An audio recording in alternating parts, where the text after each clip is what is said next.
Thank you for joining us for another power-packed message from Dr. Myles Munroe, provided by Munroe Global Incorporated and MunroeGlobal.com. We transform followers into leaders and leaders into agents of change. We hope that this message is a blessing to you as you advance your life and discover your purpose. Now, let's go into the message. Keys to becoming a leader. Keys to becoming a leader. This is for housewives, students, mechanics, clerks. This session is for nursery workers, for politicians. It's for kings. This session is for secretaries. It's for masons and carpenters. How to become a leader. Leadership is very, very complicated because it is subtle. Most of the people who we call leaders are really not leaders. The problem is, if you don't know what something looks like, you can't tell it when you see it. I just said something important. In other words, if you don't know what a leader is supposed to be and look like, you can never ascertain when you saw one. So your definition and your concept of leadership is part of the problem of why we cannot find true leaders. And so this is why I use the term true leadership. If you read all of my books on leadership, you will find this term in the book. I never use the word leadership. I use the word true leadership because 90% of the leaders you call leaders are not true leaders. These are normally people who are professional manipulators. They wield power.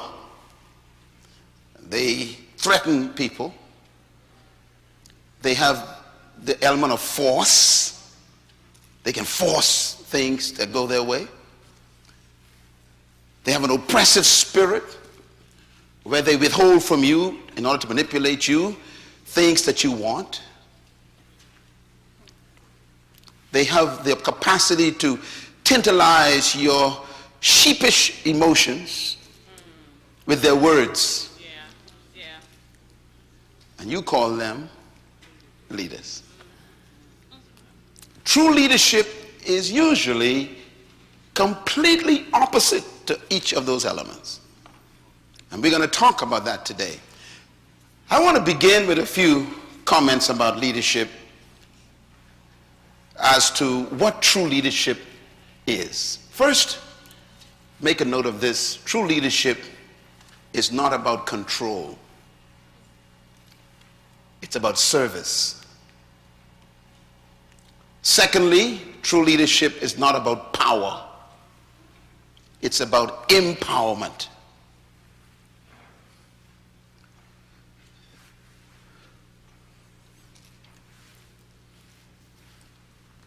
Most followers would say about their leader, that's a powerful person.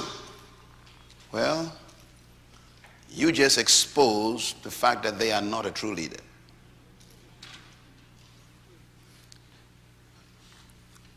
A true leader will have followers who say the opposite. That person empowered me. That's a true leader. That person made me great. That's a true leader. But we normally say the opposite. Oh, he's a powerful preacher. Well, did he make you one? Come on now. That's the question. Number three, leadership is not about manipulation, it's about inspiration. Inspiring people is the highest form of true leadership. True leaders don't manipulate. They inspire people. Number 4, leadership is really not about people. It's about purpose. I will explain all of these in this session. In other words, true leadership is not about trying to find people to follow you. True leadership is discovering a purpose that you commit to pursue. So leadership has more to do with you pursuing something than you pursuing people to follow you. True leaders, therefore, do not seek followers. And number 5, true leadership is about becoming more than doing. You know, most people that we call leaders, we describe them as doing great things. But a true leader is more about a person becoming something they discovered about themselves. They are becoming it. And in the process of becoming themselves, they inspire other people. That inspiration is what influences the people, and they submit to the leader's vision. And so these are introductory thoughts about leadership. I want to talk a little bit about the kind of leadership that's destroying our world.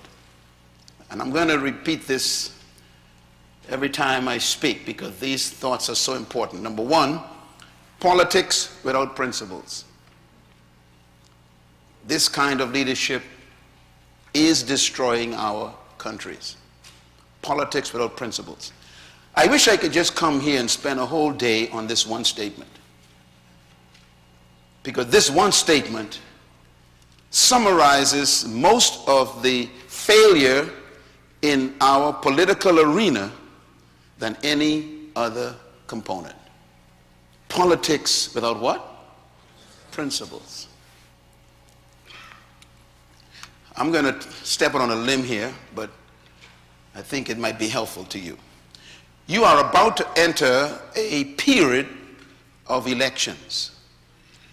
And out of 360 million people, you've come down to 2 people to choose to lead you. When I study these 2 characters, I am sorry for your country. Out of 360 million people, you couldn't find better qualities of leadership.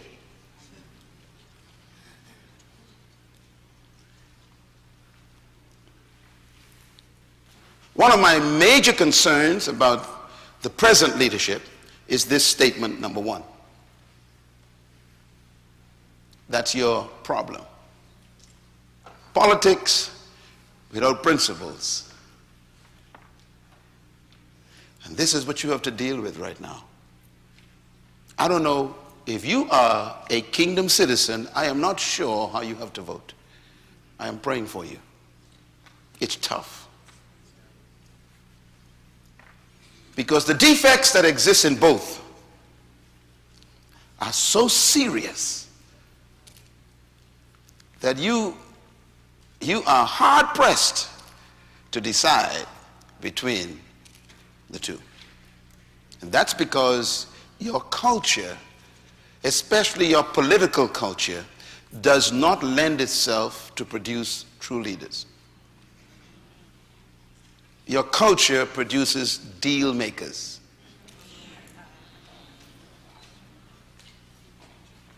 So you will compromise your principles to please some people. That's what you produce. Leaders who compromise their personal principles to please groups of people. Therefore, you are no longer a leader. You are automatically being led. This is your problem. The second leadership that will destroy us is pleasure without conscience.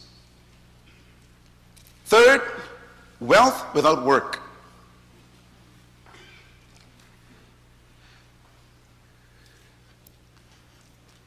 This kind of system will destroy a community when people would prefer to gain wealth without effort. And this is why I have my concerns about things like lottery, gambling, because what you've developed is a culture of people who want something for nothing. You're destroying your country.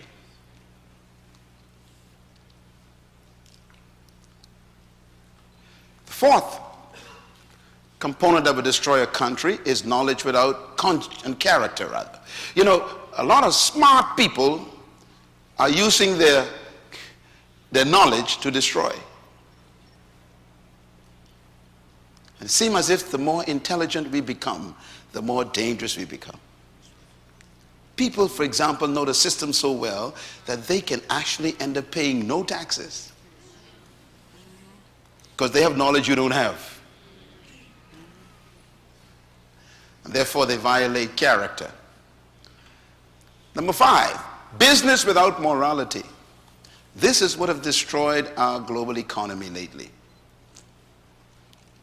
What have destroyed us is a few businessmen in New York saw an opportunity to make some loans to people who couldn't pay it back. And they knew they couldn't pay it back. So they were immoral in business. The rest is history. The world is still trying to recover. And number 6, science without humanity. It's good to have scientific advancement, but when you do not regulate that with conscience and humanity, the science can destroy. You know, they developed a pill that can destroy a baby in the womb if you don't want the baby.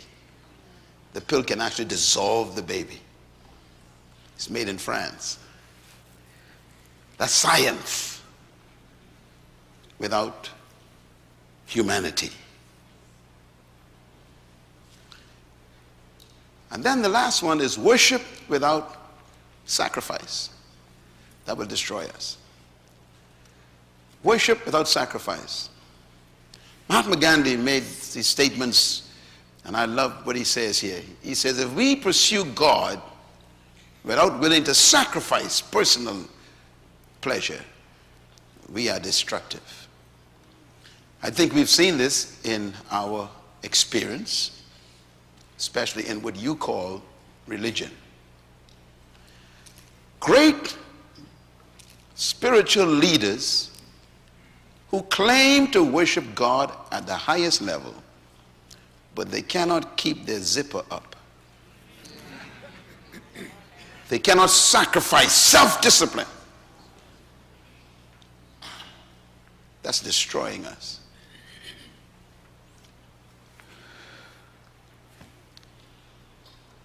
We need to listen to this list every day. Listen to it. Let it talk to you. And then measure your leaders against it after you measure yourself against it. Leadership. Let's talk a little bit about politics. Here's a guy you all know well. Politics without principles.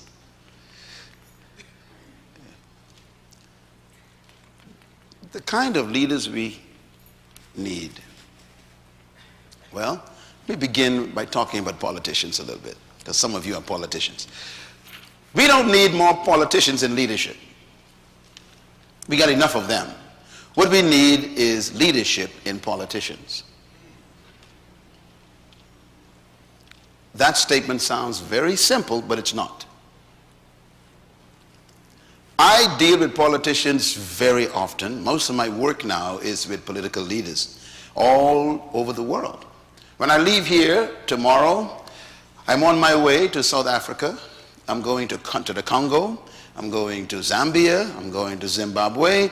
And all of my meetings with these countries is with the politicians. I'm going to be facilitating leadership training with leaders of countries. And I am amazed when I sit with these people in a room just like this. Sometimes it's 500 of them. They shut the government down. And I talk with them and I begin to teach on leadership. Some of them actually begin to weep in the session. Powerful men. Women, they weep. Because when I'm halfway through my seminar, they realize they are not leaders. They are power-hungry people.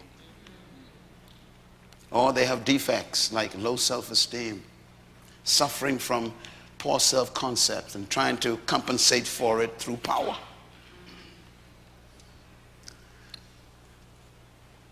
Don't ever believe that a politician is a leader. Don't ever believe that. Because the system that we have produces politicians. It doesn't produce leaders. And so you can have a politician who knows nothing about leadership, and he's leading you. What we need is more leadership in the politician, which is something that needs to be taught and trained in that person. As a result of this leadership empowerment conference, I am hoping that you will be qualified to go into politics in your local community, because your motivation will be correct. Here's another one to remember. Politicians are concerned about the next election. That's all they're interested in. That's why they cannot be leaders. But leaders are different. Leaders are concerned about the next generation. I want you to compare those two thoughts the next time you have a politician come to your house wanting to vie for your vote. Just ask him, what is your vision for my children? I will sit and listen for 20 minutes for you to tell me what it is. He will leave your house because he has no interest in your children's children. His concern is to stay in power, to keep the position, to win the next election.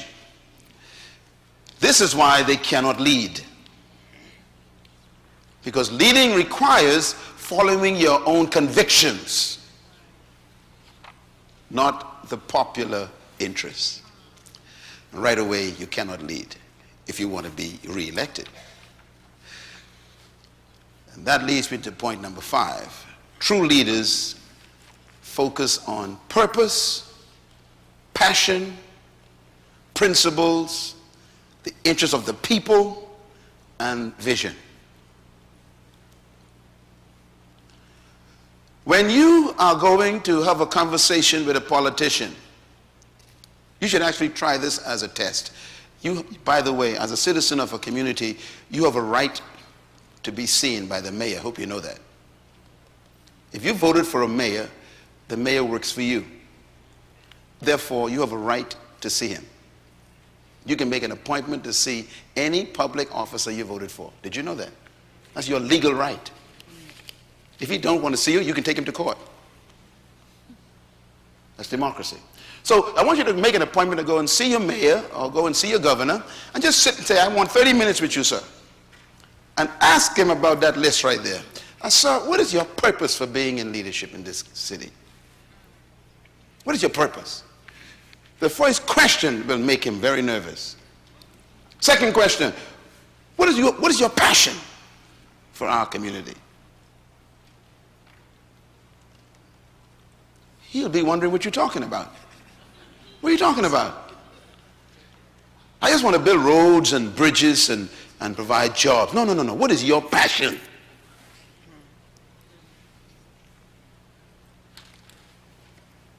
And then the third one is the most dangerous one. What are your principles of leadership? Things you won't violate. What are your standards that you have observed in your life that you will never break? These are the issues of true leadership. And this is why we need to question the leaders we have. And so I have a little thought here. I call it politics versus leadership. Let's talk about it for a second. Number 1, politicians focus on programs, not vision.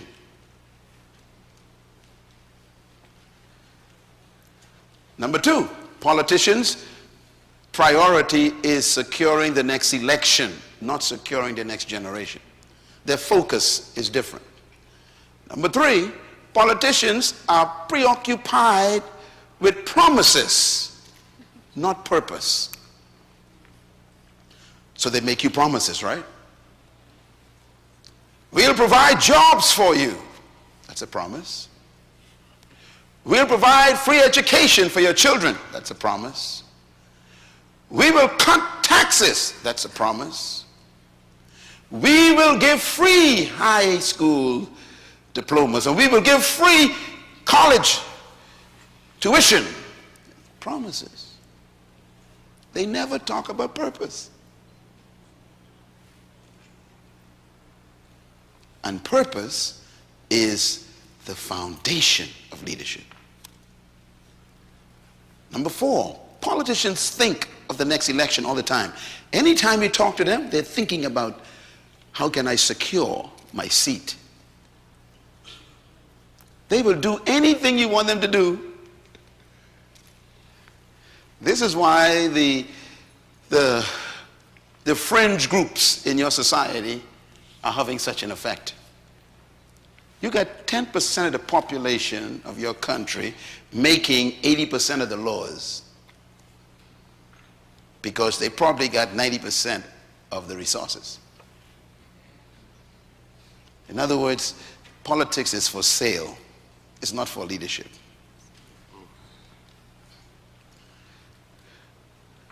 What we need is statesmen, stateswomen. We don't need more politicians.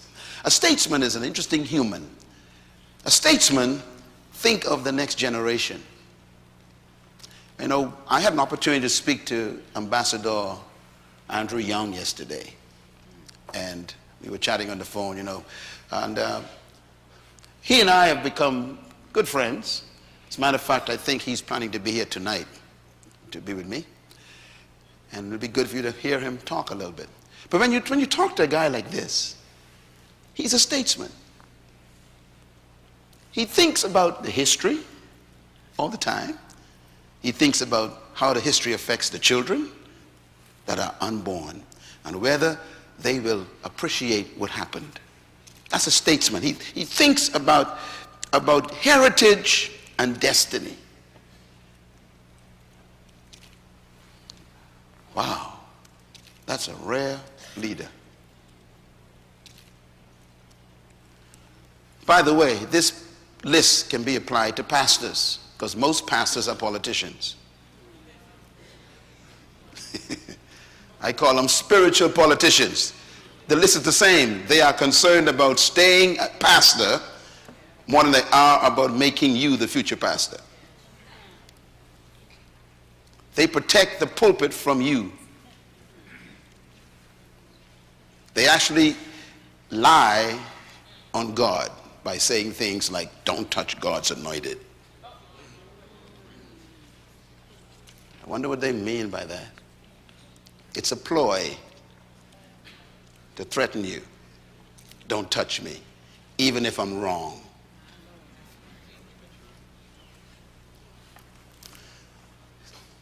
Always remember that King Saul was fired before he left the company. That's a deep statement.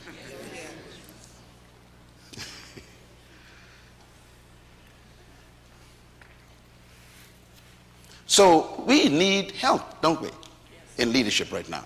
Everything I've said, I see you nodding your heads because you know someone right in your environment that lines up with those lists, right? Yeah, that tells you that you are a smart person. You already know something was wrong. I just told you what they are. Yep, you did. Reveal it. Hallelujah. Now, let me tell you why we got these kinds of leadership, these kind of leaders. I'm going to go back to history. This is a picture of Caesar. I put him in the background for a reason. The Roman Empire is the source of our modern day leadership. But the source of the Roman Empire's leadership was the Greeks.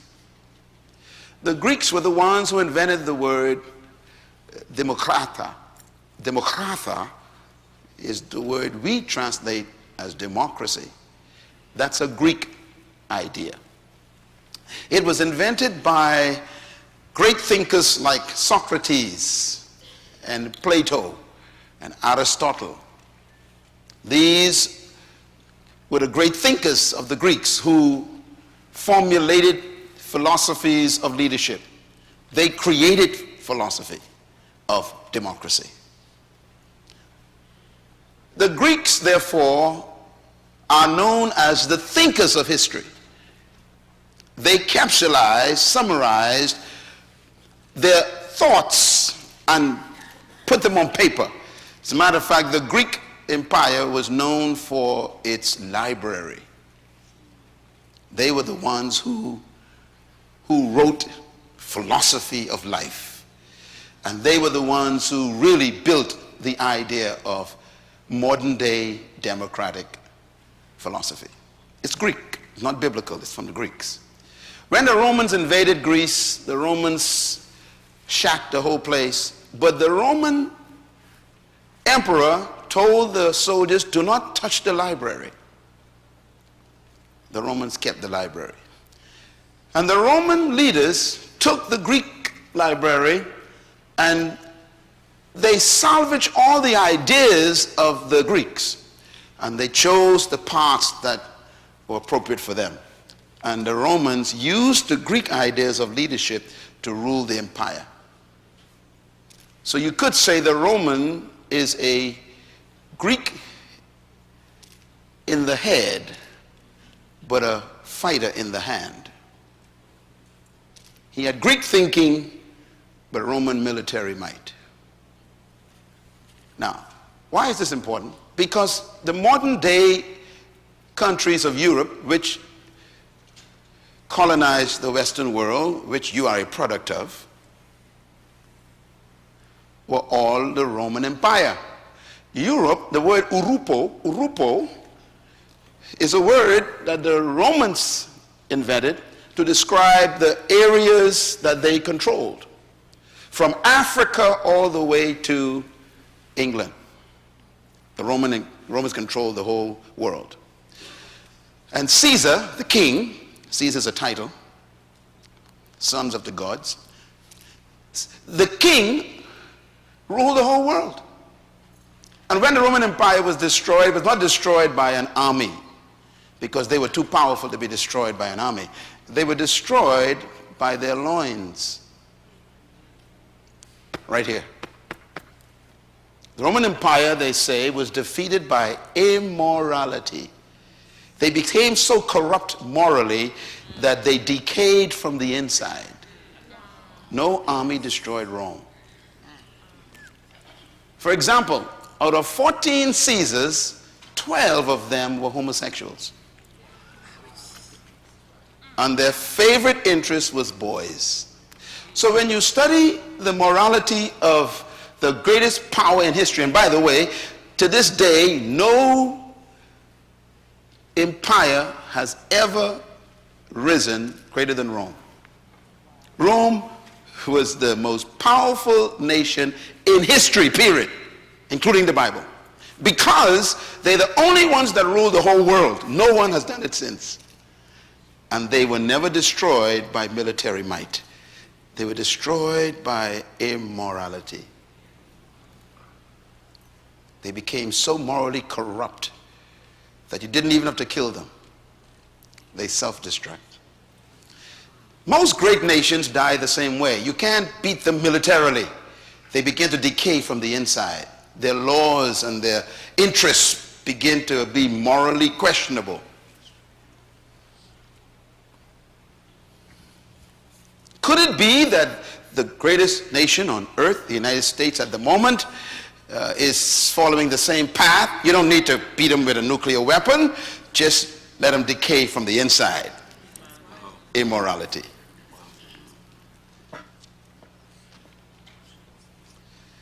So the Roman Empire fell apart. When it fell apart, it broke up into small kingdoms. The centurions and those who were parts of the Senate, they began to scramble for what was left. And they developed what they call the multi-kingdoms of Europe. So the kingdoms of Europe are actually the result of the breaking up of Rome. So they developed little kingdoms like Franco, Spanian. These are Roman kingdoms. Belgium, which is Belgium. Portugal. Anglo-Saxon. British. These are Roman kingdoms that break up. My point is, they are all Greek thinkers with Roman attitude. Now, if you notice, all of them developed the same interest in colonization. Read my books on the kingdom back there to get information on this. Very important to learn this to understand Jesus. Because Jesus Christ was born in the middle of the colonization process. He was actually a member of a colony of the Roman Empire. And you cannot understand the Bible until you understand colonization. So please make sure you get those books, all of them on the kingdom. Otherwise, you will never know what you're supposed to be doing right now as a kingdom citizen. It has nothing to do with religion. So the Roman Empire falls apart. They develop these kingdoms: France, Spain, Belgium, Portugal, Britain. And what happens is they began to expand. They expanded through colonization. And so they became interested in the West. And Columbus left. Columbus was an Italian. He was from Rome. He was an Italian. He also was a Jew. Columbus wanted to do expedition, but the Roman government refused to finance him. So he went to Spain. And the king and queen of Spain decided, we like your idea because we want to expand our kingdom. So they financed his trip. And he had 3 ships. And they built them for him and financed him and everything. And he came west. And he landed in the Bahamas, in a little island called, he named it San Salvador. It still exists in my country. It's a beautiful country, little island. Beautiful beaches there. That's where he planted the first cross, because he came in the name of the Catholic Church, but in the name of the Spanish kingdom. And that's why most of the islands in the Caribbean have Spanish names, because he couldn't name them in the name of the Italian government, but they didn't finance the trip. So wherever he went, he had to claim it in the name of Spain. And this is why most of the countries in the Western world are Spanish-speaking countries. Mexico, Guatemala, Guadeloupe, you got Brazil, Colombia, you got Chile, you got Venezuela. I mean, most of it is Spanish because they financed the first trip. He claimed the areas first, subdued all the natives, and then the French came and they did their part, and then the British came and did their part, and the Bahamas used to be actually a Spanish colony. The British fought the Spanish and won. That's why I speak English. I was supposed to be speaking Spanish. It depends on which kingdom took over. Right next to us, 5 minutes away, is Cuba. So they colonized the whole area. All of the Western, and the United States was actually first claimed by the Spanish. And then the Spanish was attacked by the British. You know the story. And they defeated the Spanish. And they claimed this continent, this part of the continent, the United States. But I'm trying to get to a point. Listen carefully, because I'm talking about leadership here. So they colonized these areas. And remember now, a kingdom expands because the glory of a kingdom is territory. Again, to understand the Bible, you have to understand that principle. Because God is a king. That's why he created the universe, to expand territory. Okay, so here he is. We got these leaders. They wanted these kings. All these are kings. They want to expand their territory. And they take over these areas. And they came to the Caribbean, came to Central America, South America, North America. And, of course, they're looking for wealth in the land. They're looking for gold, looking for diamonds. You know, they were looking for oil at that time because oil was not important to them. Wealth was land, agriculture. Why? They were an agricultural society. So those who had good land became powerful kings. So when they came to these areas, the Caribbean and South America, Central America, and this area called Americas, they realized they had a lot of land, and they tried to domesticate the local natives to work for them under force of arm, of course, and the natives couldn't handle it. Some of them ran, some of them fought. It became very difficult. And the Portuguese were the first ones to go to Africa, and they discovered more land. And then they found some strong people, they said. This is all in history. And they realized these people were stronger than the ones that were in the territory that they discovered. They could live longer, last longer. They were more sturdy. They could handle the sun. You know, the Indians, the Aztecs, and all these folks, they couldn't handle the weight of pressure. And so they shipped these people over to work in the farms. We call them plantations. And they literally made them chattel, animals, just like an ox. You were here to work, and so the slave trade became a reality. It was all economics. No slave was ever bought from African continent because of love. It was all economics. And it hasn't changed much. Okay, so we have now this problem of this trade route taking place. And you may ask, why did all of these kingdoms do it? All of them did it. The French did it, the Spanish did it, the Portuguese did it, the British did it. They traded in people. And they chose Africans because they were more durable. They actually used to breed people because, you know, they were stronger. They'd breed. They would choose the strongest male and the strongest female and put them together and have sex to produce a stronger slave. That was the element of today. And this is why we lost families, because they didn't care. You know, if your husband was strong and you was weak, they take your husband away from you. They find a woman who was strong, your husband was weak, take her, put them together. And so the destruction of the family component, even psychologically, was a reality because of economics. You know, to sell a strong slave made sense. You get more money for a stronger slave, whether it's a male or female. So this was the concept. Now, the question I want to ask you is, how could humans do this to humans? That's the question I want to deal with. Because these were leaders doing this. Well, I got the answer for you. Because here's what the Greeks believed that the Romans adopted that became the foundation of leadership for the kingdoms of Europe that created our countries today. The philosophy of the Greeks. Number one, they believe that leadership is a product of natural endowment. Now, those of you who studied philosophy would have read some of Plato's writings and Socrates' perceptions of men. You'd have read Aristotle's concept of the value of human. And you would find that these principles are in their philosophies. They believe that a person was earmarked to be a leader if they had certain natural endowments. That means if you didn't have these natural endowments, then you were born to be a slave. This is Greek thinking. Let me put it another way. Number two, they believe that leadership is a product of birth traits.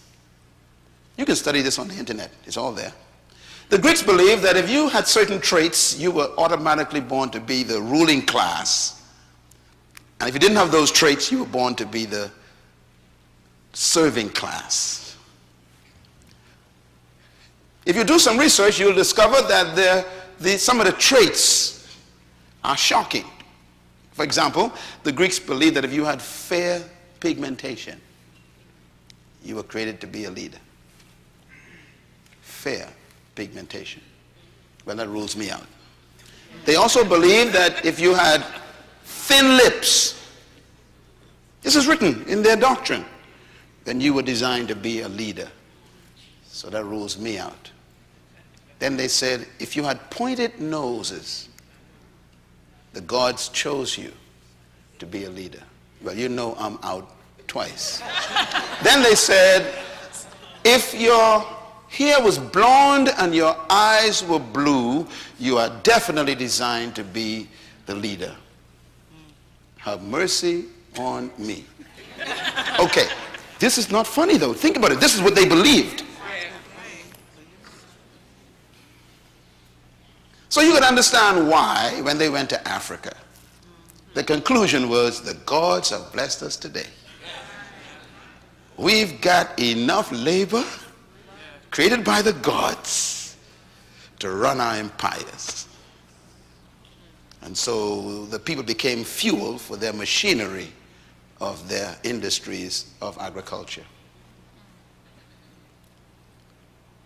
Now, I want you to understand, this was the philosophy of their leadership. This is very important.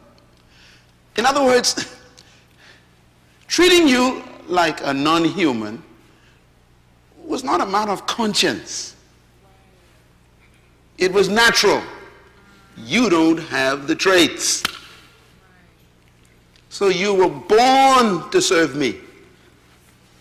You were created by the Creator to be second class, to be my slave. You can't argue this. God chose you to be my servant. So the concept was, let me go to the third one. This is very important. This is also written in the Greek's philosophy, is that leadership is the product of what? Providence, they said. Providence means the gods chose those who would be leaders, and the gods chose those who would be followers. So this is not a matter of who you think you are. It's a matter of what the gods chose you to be. Do you understand how deep this is? This is in the psyche of the post-European era, which is still not over. Let me explain how this works out practically. If you went to college, what's your name? John. Okay, John went to college and got a PhD in physics. I'm talking about nuclear physics. This guy is a brain, he's sharp. PhD in nuclear physics. The problem is, it doesn't matter. You are simply seen as a very smart slave. Because your pigmentation, your nose, your lips, your eyes, your hair is the problem. It doesn't matter. So they actually would tell their neighbor, I have a smart slave. In other words, educating you think changes you. It doesn't. It ain't the brain that makes you different. So the system, the culture, doesn't translate your PhD into being a superior human. It says you are simply a superior thinking slave. So it doesn't matter how much education you get. It doesn't matter how much accolades you put behind your name. It doesn't matter how much you achieve. In the Greek mind, in the Roman mind, which is the leadership that came over, you are still a slave by providence. Do you know that they actually created a theology for this? Because every ideology needs a theology to make it legal. Can I say it again? Yes. Write it down. Every ideology needs a theology to make it legal. So you will find, even like in apartheid, apartheid had a theology created by the Dutch Reformed Church, which was based on Greek philosophy as well. Because remember, South Africa was taken over by Romans, Europeans. Hitler, if you all remember Hitler, Adolf Hitler was an interesting guy. Adolf Hitler said that he had a visitation from God. You ever read his Mein Kampf? He believed that God chose him to restore the Roman Empire. That's why he had a plan to take over Europe again. He says that he was chosen by God to establish what he called the Third Reich,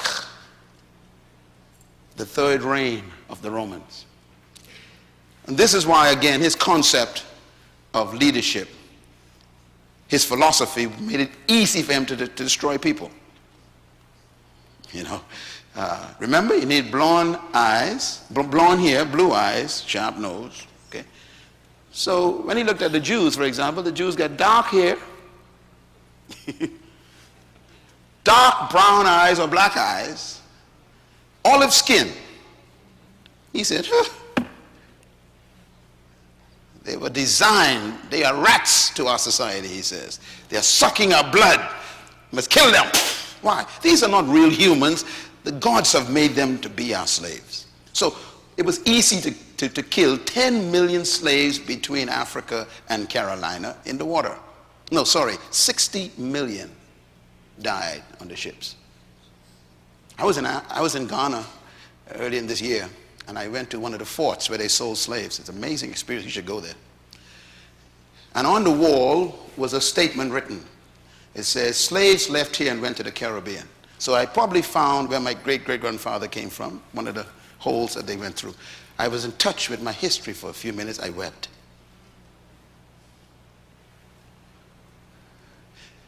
Here's my point. Where did you get your philosophy from determines how you lead people.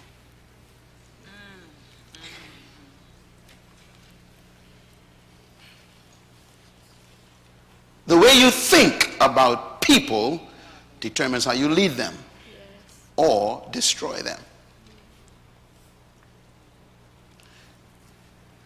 So the Greeks believed that the gods chose leaders and the gods chose followers.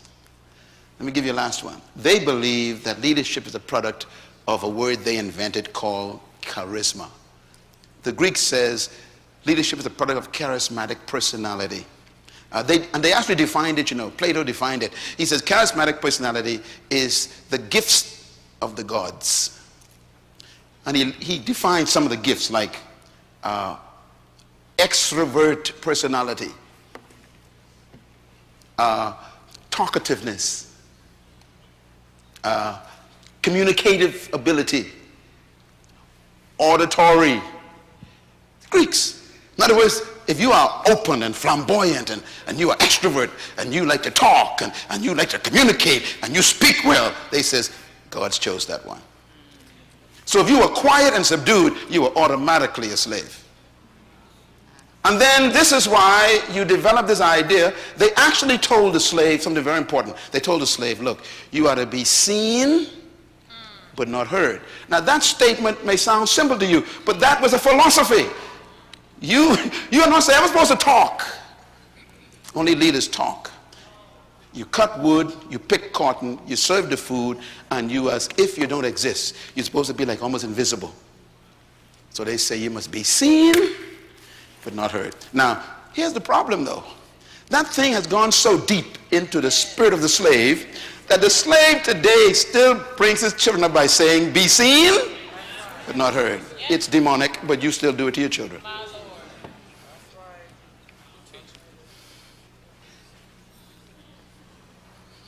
So when I call you up right now to make a speech in 5 minutes, you're afraid to come. Why? You've been successfully subdued. You call it, I'm shy. You ain't shy. You've been trained to keep quiet. Yes. You teach. And to be a leader, you must talk. You must share your ideas, communicate your vision. And that's why you're not a leader, because you're so proud to be shy. It's demonic. Being quiet is not a gift.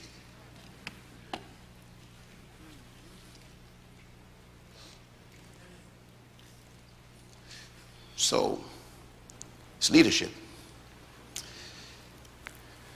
You must do your work but say nothing. You must be in and out without no one seeing you. This is Greek philosophy. So, the master who mastered you told his 4-year-old boy to stand up and recite something. You are 40 years old, he says you must keep quiet. He's 4 years old, he's telling him to talk. You 40, he's telling you to be quiet. Something's wrong with this equation. So the kid grows up by 6 years old, he is fluent in speech, and you're 40 years old, you're afraid to talk. because the conditioning of the mind is different. See, sometimes you don't even know why you're the way you are. It comes from Greek philosophy that you live under still.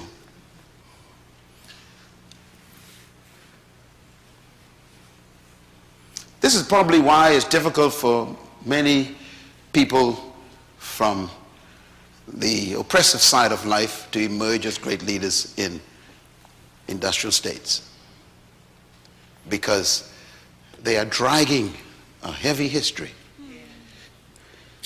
and they're trying to get rid of it. And you want to be a leader with that weight. The problem is, when you set one of those slaves free,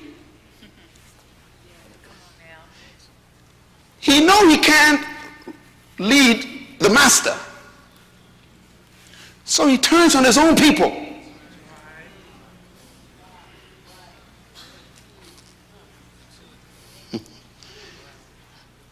And he has to imitate the master. So he tells you, keep quiet.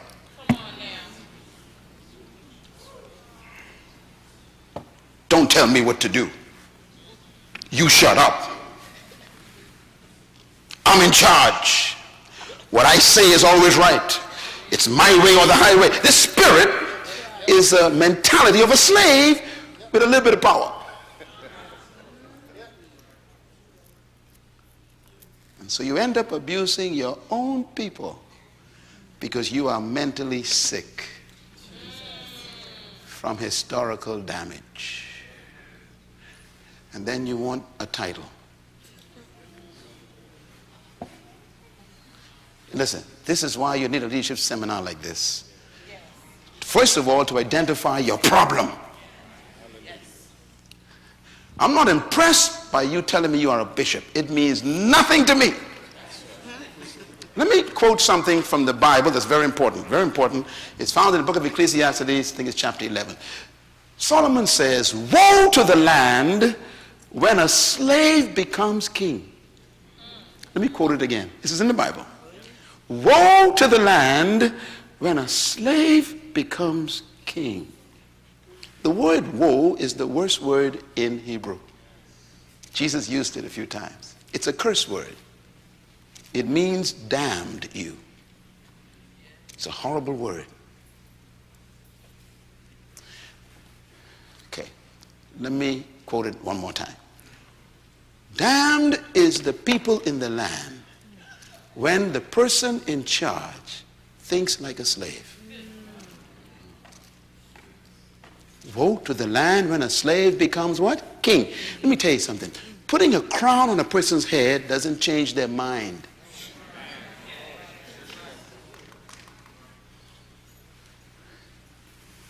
See, I really want you to think about yourself for a minute. The people you've been following. Are you just a bunch of sheep?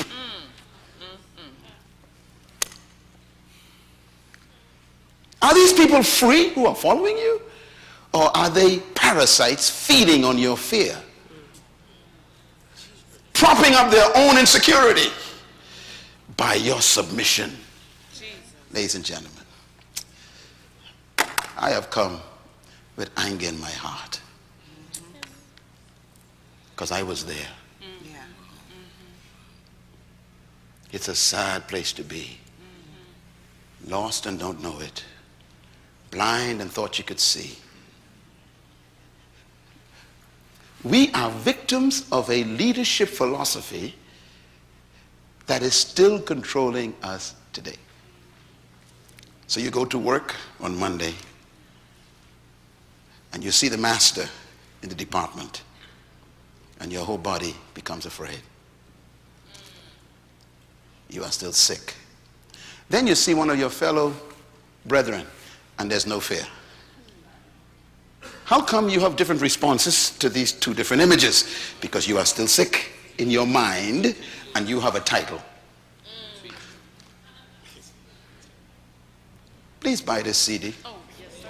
This is one you got to give your kids, because you see, if you don't get this straight in your head, you are simply a well-dressed, highly educated, powerful, crowned slave.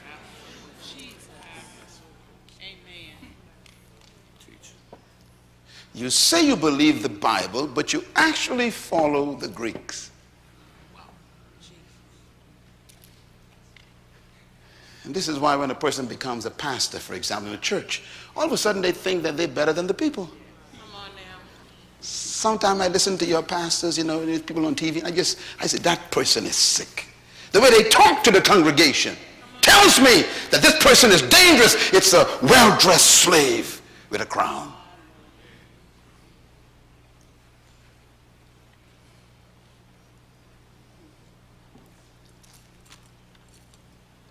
Where did you get your leadership philosophy from?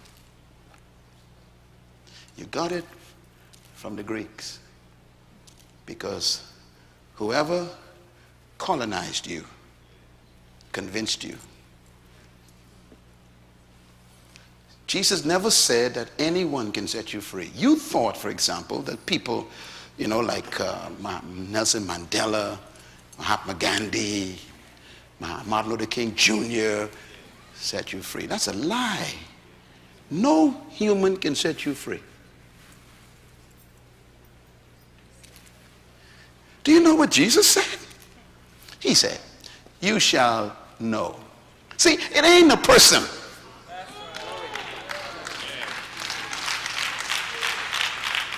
I could come to this seminar and teach you for 3 days on how to influence people. 10 principles of leadership, 5 principles of organizational development, 10 principles of management, and you'll still walk out of here as a well-educated slave. That ain't your problem. Your problem is you are still blinded and overpressed by something you never even knew you had. That's why you got to go back in history and find out where it came from. Then you go back and root it up. The Greeks do not define Myles Munroe anymore.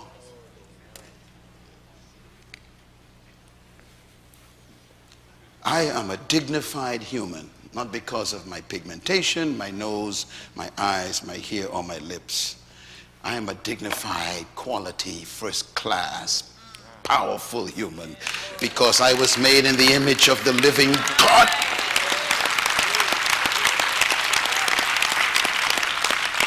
And I wouldn't give you the right or the privilege to put value on me.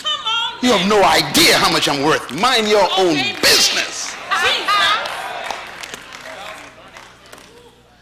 And no one did that to me. I discovered the truth. You shall know the truth. And that's what I'm dealing with today.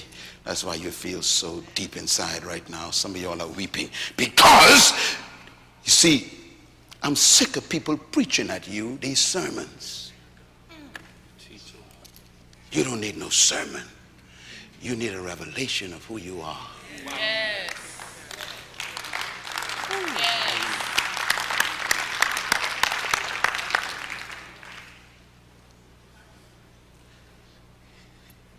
No one makes you a leader. You were born one. But you were smothered under a philosophy of followers and slave. It's not just black people, you know. It's white people, Asian people. I've been to countries where I see so many white people oppressed. When I first went to Poland, I wept. Same spirit of oppression.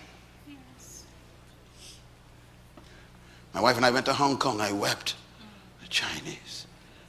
See, anyone that robs you of your value is demonic. Amen. Oh, amen. Amen. And that's why my books are in 60 languages now, in 112 countries, including Mandarin. And they're inviting me to come to these countries. They don't care about how I look. They said, what you saying is so true. We need it here in China. Because people don't set you free.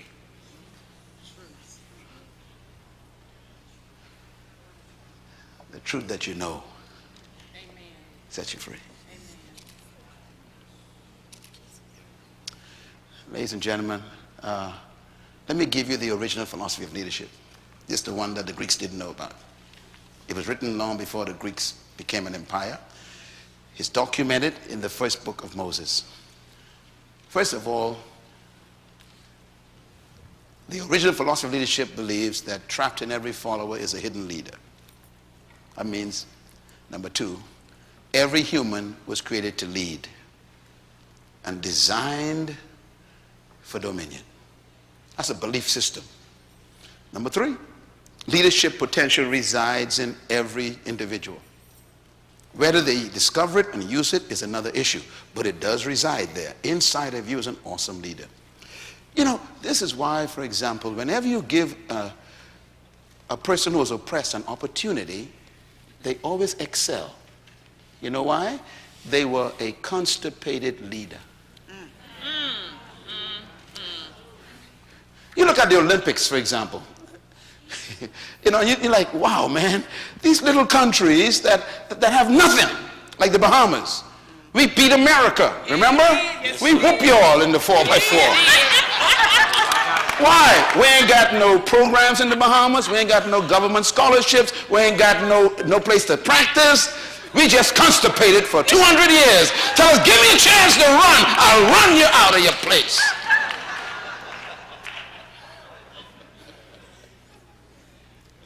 See, some of y'all don't understand what's going on in the world.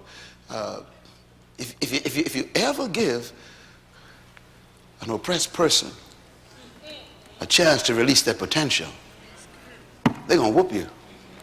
Not because they're better, you know, they're constipated. It's like a pressure cooker. You've been holding down that potential for so long. So all of a sudden you got these basketball players, football players, and you're like, how come the scene is changing? It's because of constipation.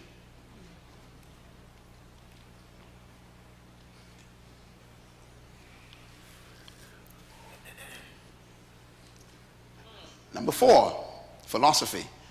You were born to lead, but you must become a leader. Number five, true leadership is self-manifestation. It's not a matter of going to a school and learning some principles. It's manifesting your true self. That's leadership. That's a philosophy. And number six, very important, the purpose for true leadership is not to maintain followers, but to produce leaders. That's a philosophy of leadership. True leadership does not maintain followers.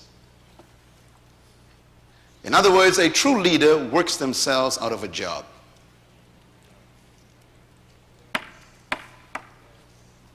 True leaders are always moving. They never fall in love with a position. They are constantly producing people to take their place. That's true leadership.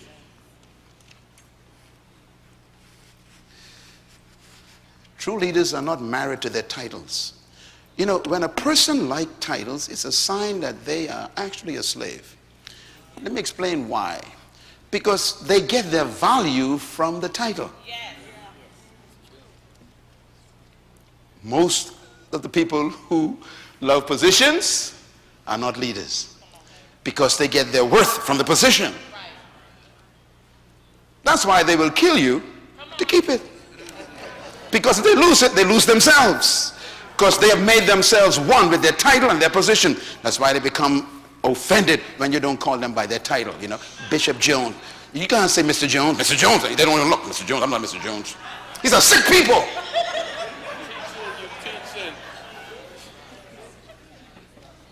The more titles you need, the less you are a leader.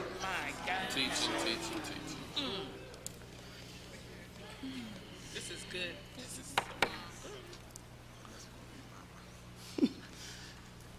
You know, sometimes I smile. I see these people, you know, dressed in all kind of regalia. I mean regalia. And they got 10 titles behind their name, you know. Right Reverend, Honorable, Bishop, Eternal, Potentate.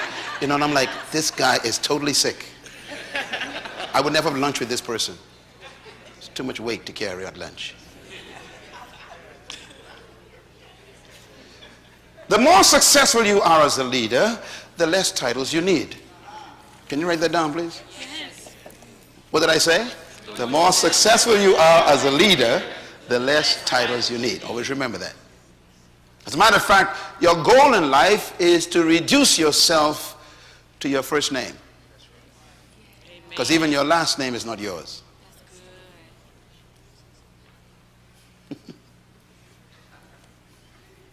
Munroe is not my name. It's a Scottish name. It's from Scotland. That means the master that owned my great-grandfather was a white Scottishman. So they named the slaves after the master's name. They said, that's Munroe slave. That's how I got Munroe. I'm not Munroe, I'm Myles. The only name I own is Myles. So my goal in life is to reduce myself to Myles.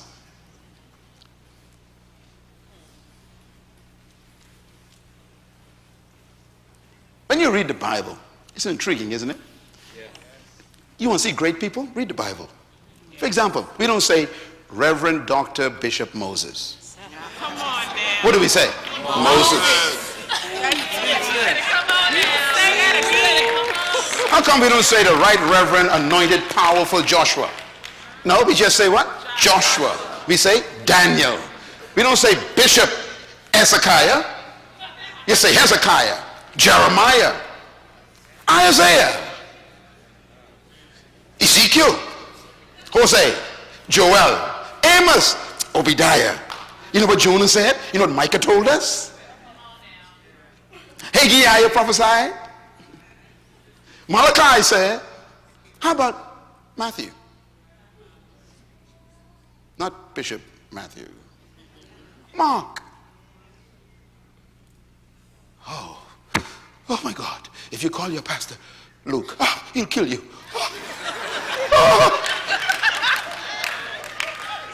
We are sick. John, Paul, Peter, James, Jude. Oh my God, Jesus.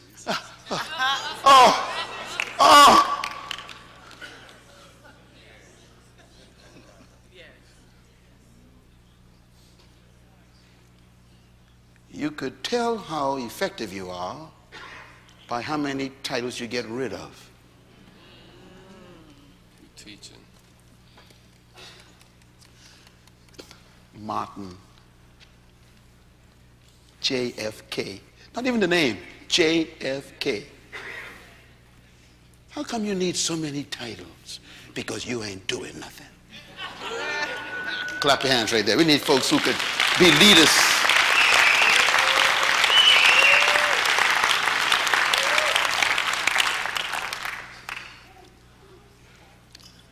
So leadership is not a pursuit of power, position, title, or authority. Leadership is a result of self-discovery. I want you to spend some time in the mirror. And I want you to stay away from people for a few days and take a private retreat by yourself and meet with yourself. I'm serious. Everyone who discovered themselves in history were by themselves.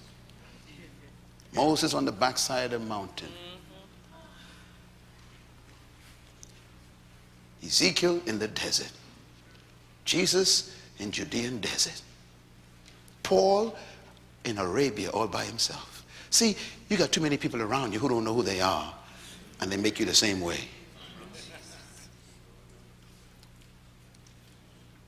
Spending this day away from your office and your family is one of the most important decisions you made. This conference could change your life forever because you are in a different environment. The noise of life can drown out who you are.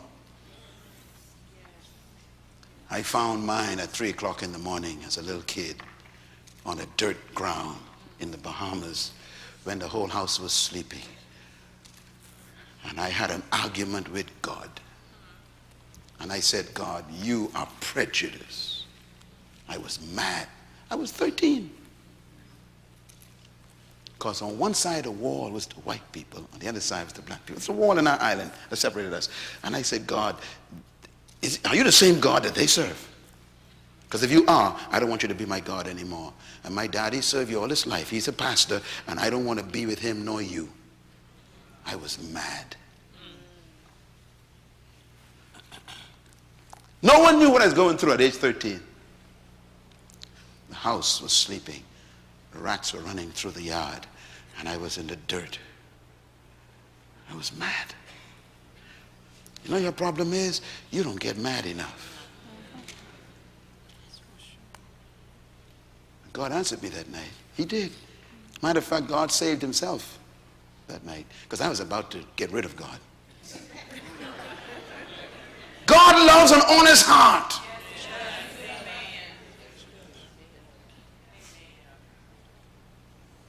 Your religion makes you a fake. You started that, I love you, Lord. You don't even know yourself.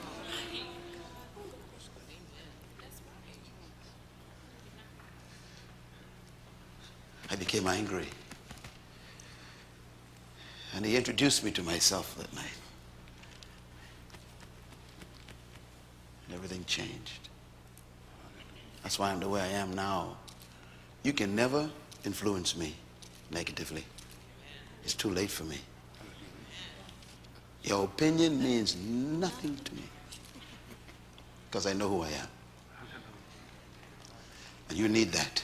You need to get there to become the great man you were born to be. You are exactly what they made you.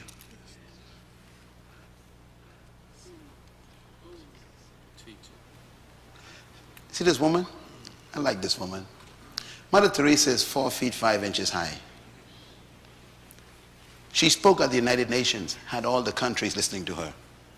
And guess who she was? A high school teacher. See, I told you to be a leader, you don't need to go to college, get a PhD in management. How come you never spoke to the UN? And she was just a high school teacher. She stopped the world. Here's why.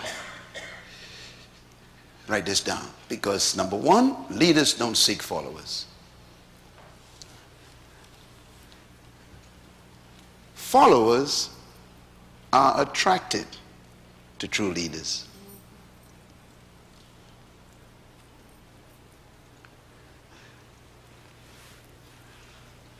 But they are not attracted to the person, even though there may be some influence there.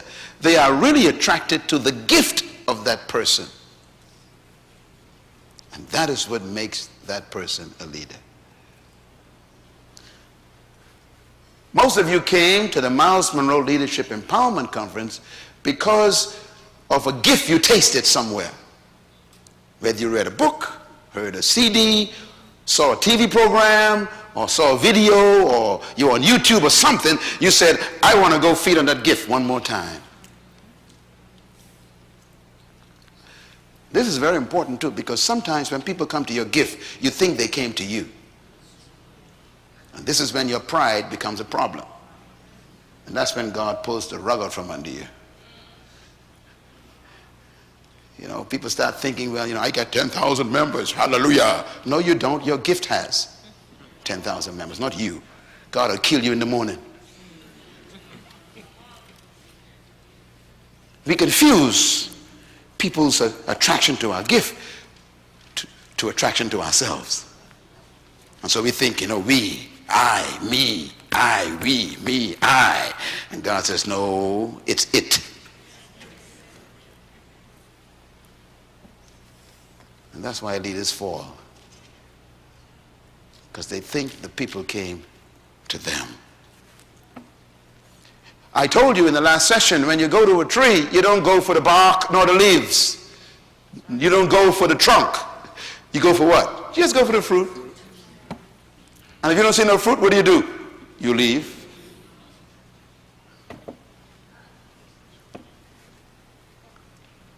When a leader falls, because he or she thinks that they are the thing, we wonder why there's a scattering. It's because the leader confused the trunk with the fruit. I'm just a servant.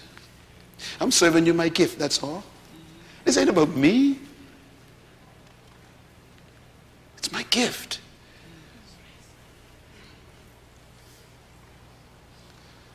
Write this down. Attraction is inspiration produced by the individual's passion to serve their gift. You want to become a leader? Find your passion. Pursue it with perseverance. And serve the world with it. And people will be attracted to you from everywhere. Leadership is an attraction. You don't force people. And the way you maintain them is you keep serving. If you want to be great, you just serve. Keep serving your gift. Keep serving it. Keep serving it. You become a slave to your gift, not to the people. You keep serving it. Your existence is serving it. Keep serving it. And they'll find you. Last year I got over 800 invitations to travel around the world. Halfway through this year, I hit 800 already. So I have over 1,000 people wanting me to come in over 60 countries. And most of them I don't even know. And they want to pay my way. Pay me. They're looking for the gift. It ain't me. See, when you understand it, it keeps you very humble. That's why I ain't got no bodyguards. My wife is my bodyguard. That's all I got. No bodyguards. This ain't nothing about me. I don't need no entourage. I don't need nobody cleaning my shoe. I can clean my own shoe. I don't need nobody fixing my hair, man. This ain't about me. It's about my gift. And that could go just like God could kill me just like that. You better stay in touch with yourself. Find your gift and serve it. You become great. They are attracted to your gift. And this is what makes you a powerful leader. I want to give you a couple of thoughts about attitude before we break. Your attitude arises from fundamental beliefs and convictions. And that's what I'm dealing with, I'm dealing with what they told you when you was 5 years old. Yes. You know? Yes. I mean, the house you was brought up in, my son, they didn't know who you were. And they took you to school, and the teacher didn't know who you were. Then you went to university, and they gave you a career that ain't your passion, and now you are stuck with a life and still don't know what to do with yourself. You got to discover your beliefs about yourself. What are my convictions? What is my opinion of my own life? If you don't have an opinion of yourself, someone will give you one. That's right. You must have a discovery about yourself. Your abilities. Do you know who your true abilities are? I want you to buy every book on the table of potential. I'm telling you, just read them. And some of you bought them, haven't read them. Read them. Because they are the ones that got me where I'm at. When I understood that my abilities had nothing to do with the exams in school, my life was changed. Your school don't know who you are. Don't believe no grades they gave you. You can't measure a human capacity in 1 hour in a test. Some of y'all are still living under some grade you got 20 years ago. I rebuke you in the name of Jesus. Stop thinking that way. They don't know how smart you are.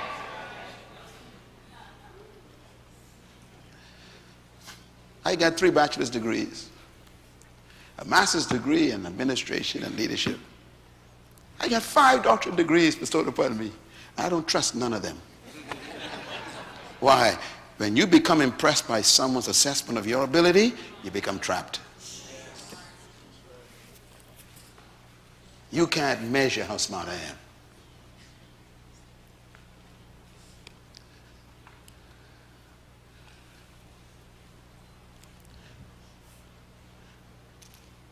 Write this down. Your ability to lead depends on the attitude produced by your self-image, by your self-worth, and by your self-esteem. Your ability to lead is determined, and it depends on your attitude that is produced from your self-image, your self-worth, your self-esteem. Let me give an example. I know I am important to the world. That is a statement of self-esteem. I know the world needs me. They need what I'm carrying. They need this. That's a statement of self-worth. I am valuable to you. I wasn't born like that. They told me I was worthless, remember? The Greeks told me that I didn't have blonde hair. So I had to get information from somewhere else. I got it from the manufacturer. His manual, the Bible. It taught me I have his image. What an image to have, a self-image. The image of Jehovah. Wow. And according to him, nothing is impossible. Brother Dixon, what they told you about you was a lie. Don't believe them. Let God be true, and every man a liar, the Bible says. Don't trust no one's opinion. Your parents didn't know you. They didn't even know Jesus. You know, one time Jesus, his parents left him in the temple. And his mother and father came back to get him. You all remember that story? You ever read what he said to them? He began the statement by saying, did you not know? In other words, even your parents may not even know who you were. He told Mary, did you not know that I must be with my father? But you didn't even know? I've been with you for 12 years already. You still don't know? He was 12 years old. Your mother that carried you don't know how awesome you are. She was just a channel. So if you never had parents, it doesn't matter. It's not about your parents, it's about you. You never had a father, so what? You are here? Welcome. Let's get busy. Let's go change the world together. Let's make an impact before you die. This is about you. Your self-esteem. Self-worth.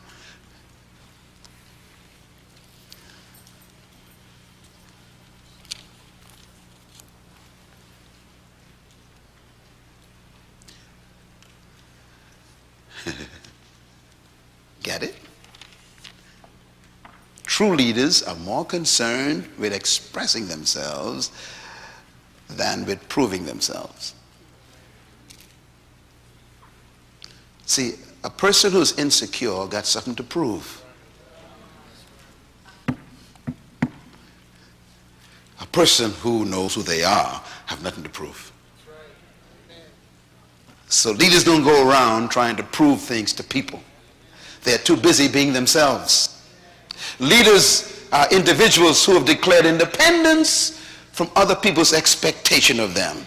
I won't allow you to determine who I can become. In other words, leaders don't clone other people in their image. They desire to help others become themselves. Sometimes we get pride saying that person is just like me. That's not what you want in life. You want people to be themselves. Why? Because you are boring. One of you is enough. Yeah, but not. God loves you to just be yourself. Some of you autographed your books last night, and I wrote that in it. You wonder why I wrote it there? This is why I wrote it there. Be yourself. That's when leadership begins. Leaders are difficult to control. You can't control a true leader. They just don't behave. You know, they just don't line up. They don't fall in line.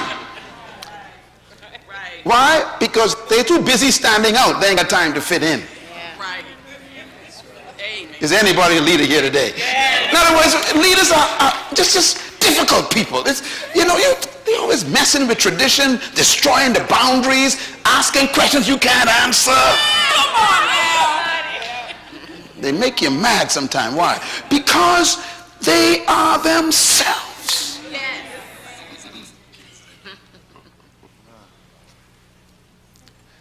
And they help other people to deploy themselves as well. I love people who have strong self-concept around me. Strong estimation of themselves. I love people who know who they are. Why? Because I ain't got to figure them out. You two, some people are a problem to be with. I ain't sure what you're thinking. But when you know who you are, I ain't got to worry about you. I know you know who you are. You telling me who you are. That's why it's tough to be with certain people, you know. You don't know what they are.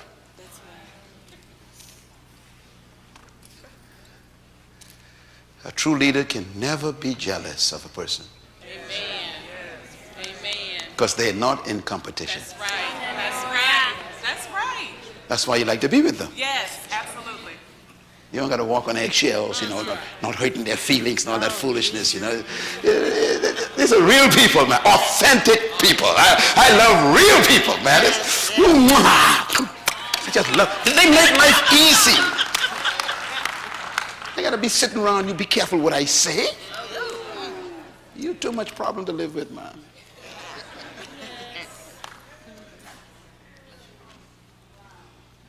Don't clone people.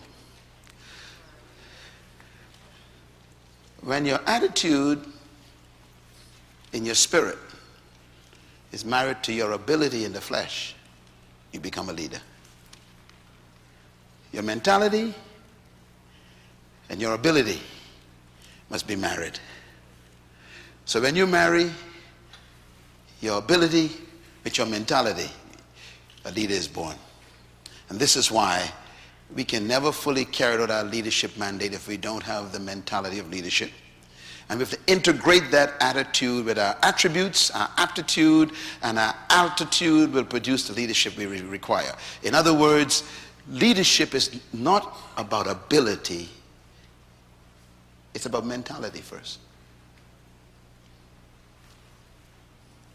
This is why leaders they can walk into a room, change the room. Why? Their attitude and their mentality is completely different.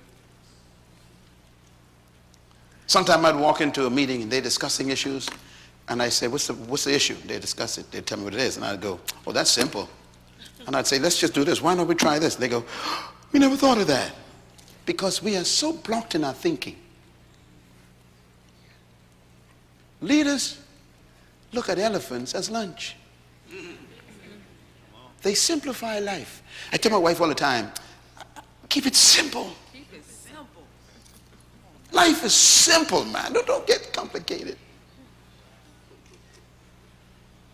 Leaders keep it simple. I ain't got no money. Let's go create some money. That's how leaders think. They don't go, I ain't got no money. I'm broke. They say, let's go create some money. Hallelujah. Because wealth is not something God gives. It's created. I am the God that gives you the ability to create wealth. I don't give wealth, God says. I create it.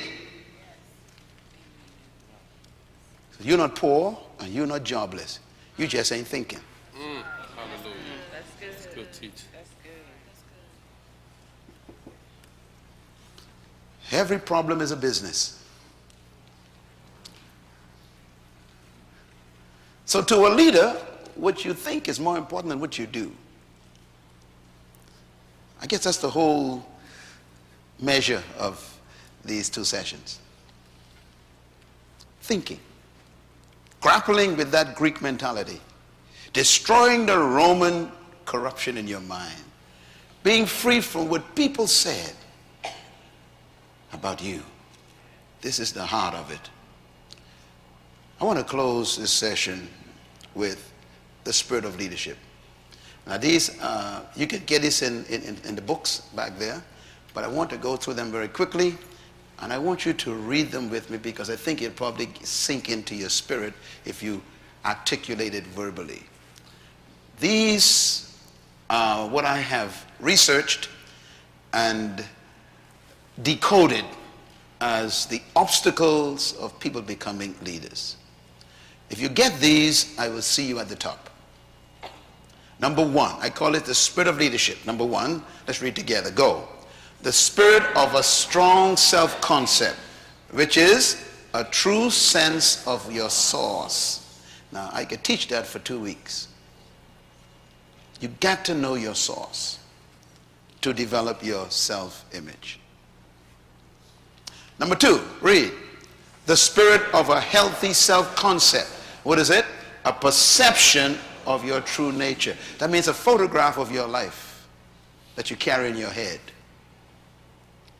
Number three, the spirit of self-confidence. What is that? A belief in your inherent ability. This is very important.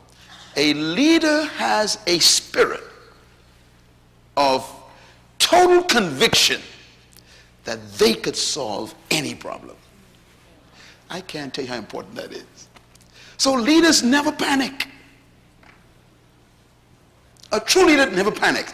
They sit and they think, this could be solved. That's where their confidence comes from.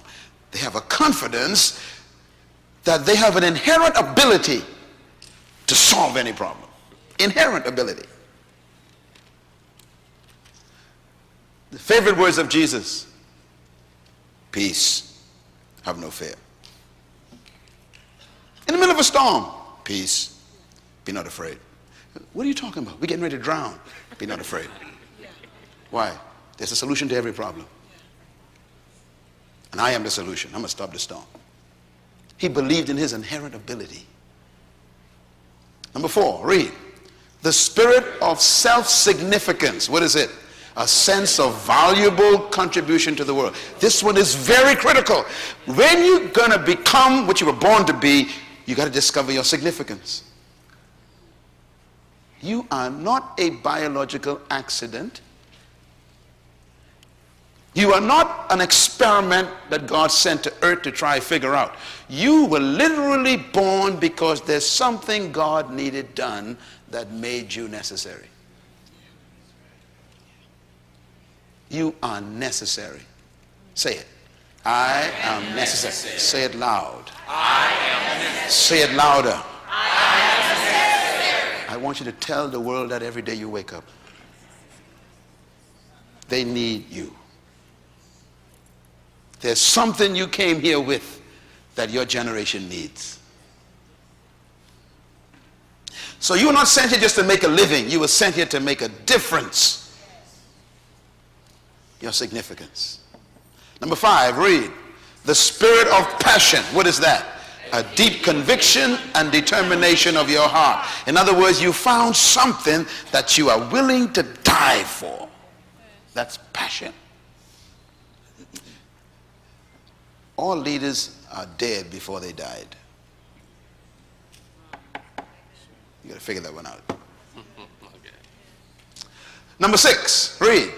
The spirit of excellence. What is that? A striving to always improve self and work.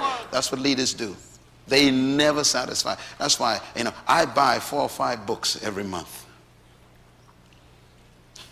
My iPad is full of books. I'm always reading. Why? Self-improvement. Constantly. Some of you would walk past the book table and want to be a leader. And go straight to Kentucky Fried Chicken. And I'm sitting there going, what are you doing? Come on now.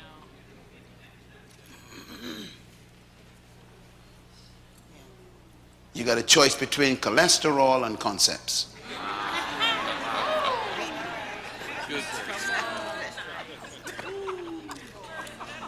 Yeah. It's self-improvement all the time. The next time you're here about this event, I want you to bring all your people with you, man. If you are a pastor, you should have all of your people here. Why? All of them. If you love them, you want to improve them. Amen. Amen. You want to produce leaders. Number 6, read. The spirit of excellence. Number 7, the spirit of compassion. What is that? A sensitivity to the value of others. This is important. If you are a leader, you must be aware that everybody is equal to you. So you treat people with respect. I'm talking about the maintenance guy in the back room. When you meet him there, you bow and say, Your Excellency.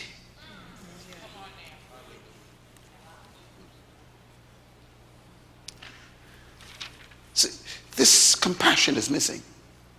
There's some pastors who have no compassion. I'm listening to pastors. I go to the church to preach and I hear them talk to people. I'm like, oh man, I want to leave this church right now. This is a demon. The way you treat your people. Who do you think you are?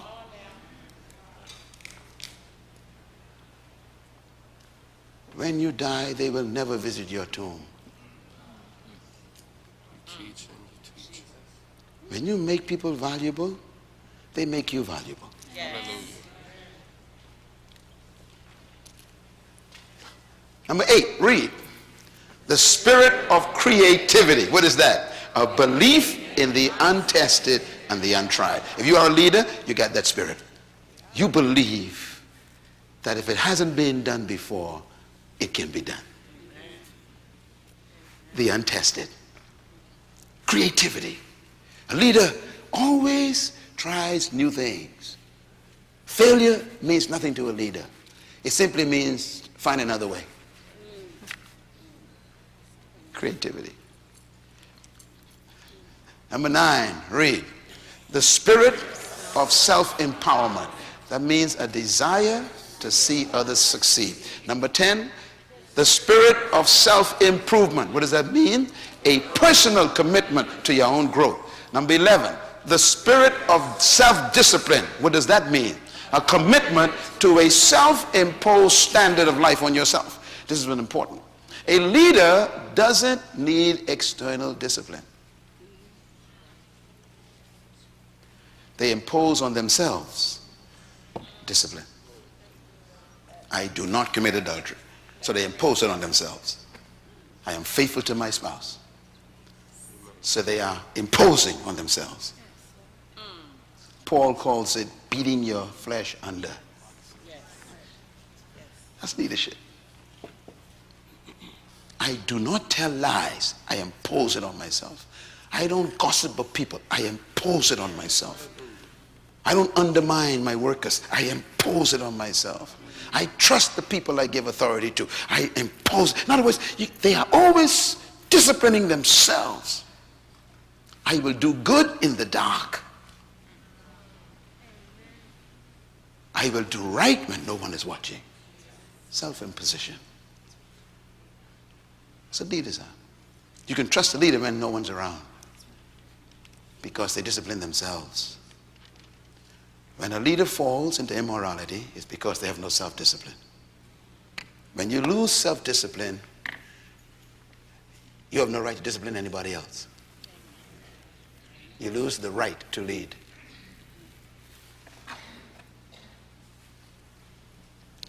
Leadership is not a right you demand. It's a privilege that the followers give you.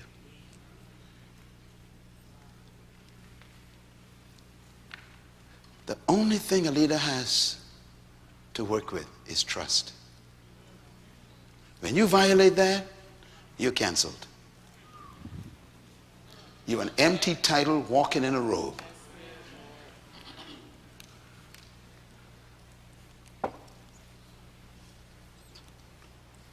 Discipline yourself to protect trust.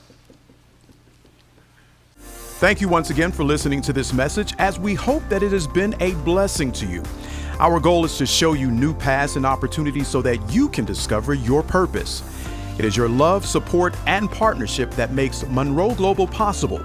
Please visit us online at www.munroglobal.com for more product, partnership, or to join us at one of our live events around the world.